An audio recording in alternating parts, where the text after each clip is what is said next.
العالمين وصلى اللهم وسلم على نبينا محمد وعلى آله وصحبه أجمعين ما بعد. فيقول الله تبارك وتعالى: بسم الله الرحمن الرحيم. سبح اسم ربك الأعلى الذي خلق فسوى. سورة الأعلى يدرسك النمانتك بالله سيدة علماء بضيهين وسورة مكية وكم إذا قرآن كقيبتي سسودكتي hijradii nabiga sallallahu alayhi wasallam ka hor waxa sugan inuu nabigu akhrin jiray sallallahu alayhi wasallam salaada jumcada ragcadeeda hore uu ku akhrin jiray, ciida sidoo kaleeto ragcada hore uu ku akhrin jiray, witirka isagana nabigu ragcada hore waa ku akhrin jiray. intii ahadiis sugan oo nabiga ka soo rartay sallallahu alayhi wasallam ورب سبحانه وتعالى مركز سبح نزه اسم ربك مجعيس ربك الأعلى أقول سرين تبنى الذي ربك سو خلق أبوري مخلوقاتك أو فسوى سمي والذي ربك قدر قدري أو فهدى هنونيي والذي متك أخرج بحيي المرعى ضاق بحيي أو فجعل يلي هو ضاقي كيلي غثاء دماء أم بربر أو أحوى مذوبادي. ربك نزه بآيات اللغو بالله ربك مجعيس نزه معناه هذا وحويان الله سبحانه وتعالى مجعيسي أسمادي سوحت كنز هذا وتكفوا بيسا وحوى البر أقل من حديث أسماد اللقوة وحي نقول يسامرك إن كنزه إلهي مجعيسة معنى أوصل أقل من تشبيه أوصل أقل من يعني وحوى يديد أوصل أقل من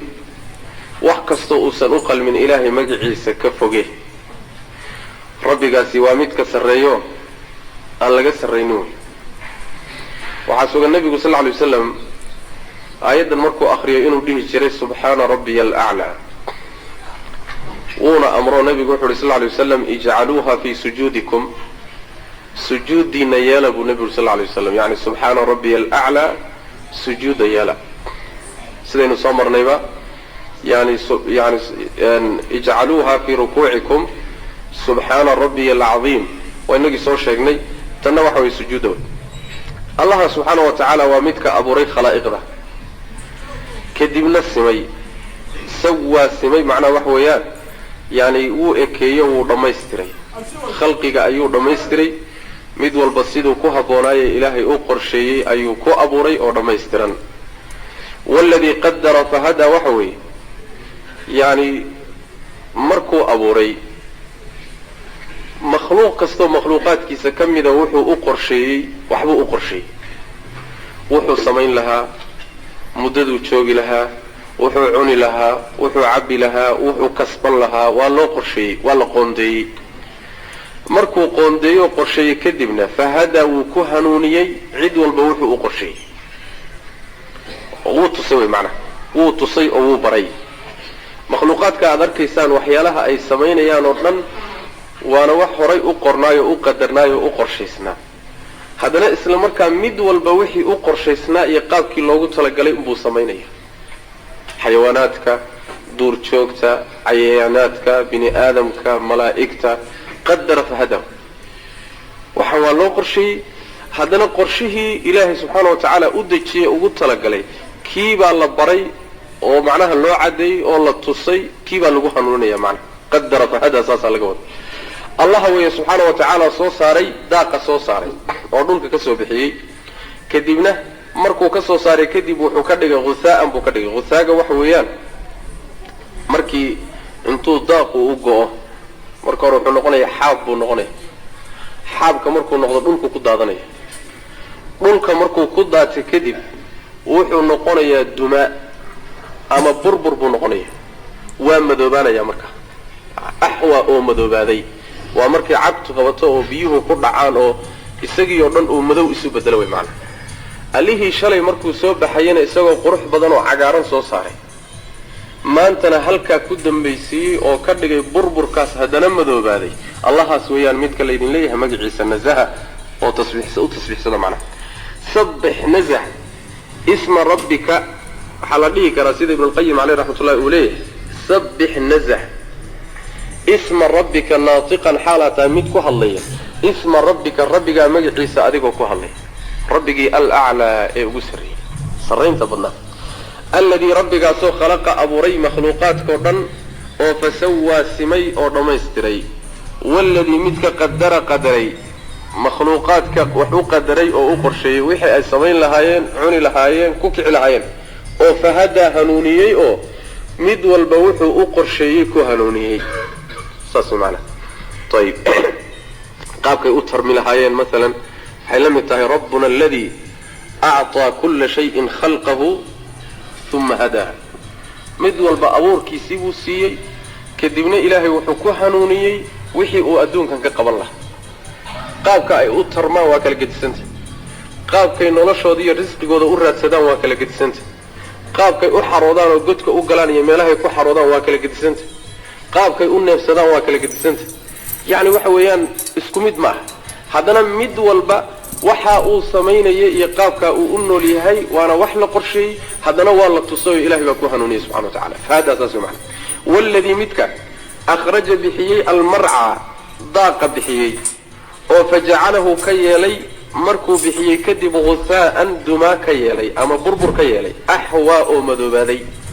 burbur ama dumaa madoobaaday buu ka dhigay waa markuu intuu dhulka ku dhaco uu burburo oo markaa uu midabkiisa isbedelo saasuu alla ka yeelay subxaana wa tacaala allahaas marka nazah macnaha waxa weeyaan allaha kownkan maamulaya ee u talinayay wuxuu idinka mudan yahay inaad nasahdaan saas way macnaha ood magaciisa nasahdaan sanuqri'uka waanu akhriyaynaa sanuqri'uka waanu kugu akhriyaynaa waan ku akhrisiinaynaa wey waanu ku akhrisiyeynaa oo falaa tansaa ma halmaamaysa ilaa maa shaaa allah wuxuu alla doono mooye innahu isagu yaclamu wuxuu og yahay aljahra wixii la muujiyo iyo wamaa shayga yakhfaa qarsoonba wuu ogsoon yahay wanuyasiruka waanu ku fududaynaynaa lilyusraa dariiqadii fududayd baan kuu fududaynaynaa yacni dariiqadii fudaydka badnayd yaanu kuu fududaynaynaa ee fadakir waani in nafacad hadday anfacdo addikraa waanintu hadday anfacayso hadday waanintiiyo wax sheegu ay ruuxa anfacayso waani sayadakaru waxaa waansamaya man cid baa waansamaya yakhshaa baqayo alla ka baqaya wayatajannabu waxaa fogaanaya waanada waxaa ka fogaanaya alashqaa kii nasiibka daraa kii nasiib darrada badnaa midkaasaa ka fogaanaya alladii midkaasoo yaslaa gelaya annaara naartii gelaya naartii alkubraa ugu weynayd uma kadibna laa yamuutu dhiman maayo fiihaa naarta dhexeeda ku dhiman maayo walaa yaxyaa mana noolaanayo sanuqri'uka falaa tansaa waxaa laga wadaa annagaa kaa yeelayna mid akhriya qur'aanka mid akhriyaanu kaa dhigaynaa waa kan soo marnayo malakul jibriil markuu akhriyo qur'aankii inuusan waxba kaa fakanin oo sidii lagugu soo dejiyey aada u akhrido annagaa kaa yeelayna annagaa ku akhrisiinayna wy maanaa kaa yeelayna mid akhriya ayib oo falaa tansaa ma halmaamaysa yacni waxa weeyaan arrinta aad ka baqayso oo qur'aankii inaad kala halmaantaa middaa iyada annagaa kaa ilaalinayna wy waa ku akhrisiinaynaa mid akhriyaan kaa dhigaynaa mana halmaamaysid baa le qur-aanka halmaami maysid baa nabigu yuri sal lla alay waslam ilaa wuxuu alla doono mooyaane ilaa maa shaa allah ilaa maa shaa allahudaasi waxaa suurtagala bay leeyihin culimadu litabaruk in laga wado un barakaysi un oo dee shay walba waxaa fiican marka laga hadlayo in sha allahu la dhaho inay min hada albaab tahay waa suuroobi karaysaa waxaa suuroobi karta iyadana in ay tahay ilaa maa shaa allah wuxuu alla doono in aad halmaanto oo qalbigaaga laga qaadayo mooye oo markaa wuxuu noqonayaa naskigii buu noqonaya ile qur-aan baa soo degaya nebigu kusoo degaya wakti baa qur-aankaa loogu talagalay wixii intii loogu talagalay ka dambeeya waa la qaadayaayo qalbiga nebiga laga tiraya waa la halmaansiinaya falaa tansaa ilaa maa shaa allah wixii ilaahayba uu ku talagalay oo uu doonay inaad halmaanto mooye oo ah wixii la bedelayo qur-aan badan baa soo degay oo la nasakhay waa kan soo marnay oo aynu ku soo marnay meelo badan aynu ku soo marnay mas'alatu naskhi iyo qur-aan inta ilaahay soo dejiyo wakti uu la akhristo oo lagu camal falo markaa kadib xataa tilaawadiisii iyo akhrintiisii in la bedelo oo laga saaro meesha quluubta laga saaro macnaha middaa iyadaa in laga wado oo macnaha waxa wey nasku tilaawa ay tahayna waa suuroobi karaysaayo ilaa maa shaa allahu sidaa laga wado macnaha allah subxaana wa tacaala wuxuu og yahay wixii la muujisto iyo wax alla wixii qarsoon wuu ogsoon yahay wax qarsoon iyo wax muuqda innaga markii laynoo fiiriyo laakiin allah subxaana wa tacaala wax walba agtiisa waa muuqdaayo wuu ogsoon yahay waanu ku fududaynaynaa baa layihi nebi maxamedow midii ugu fududayd dariiqada ugu fudayd badan yaanu kugu fududaynaynaa nuyasiruka macnaa waxa wey waxaa laga dhigayaa isaga laftiisii in la fududeeyey oo dariiqii fududaa ee jannada loo marayay ilaahay ridihiisa lagu fududeeyey ilaan marna dariiqaa la fududaynaya marna adaa lagu fududaynayaa oo dariiqa maritaankiisii lagugu fududaynaya tacbiirku hadda siduu u yaallo waxa weeye nuyasiruka adiga nebi maxamedaan ku fududaynayna lilyusraa midii fudaydka badnayd dariiqadii fudaydka badnayd baanu kugu fududaynaynaa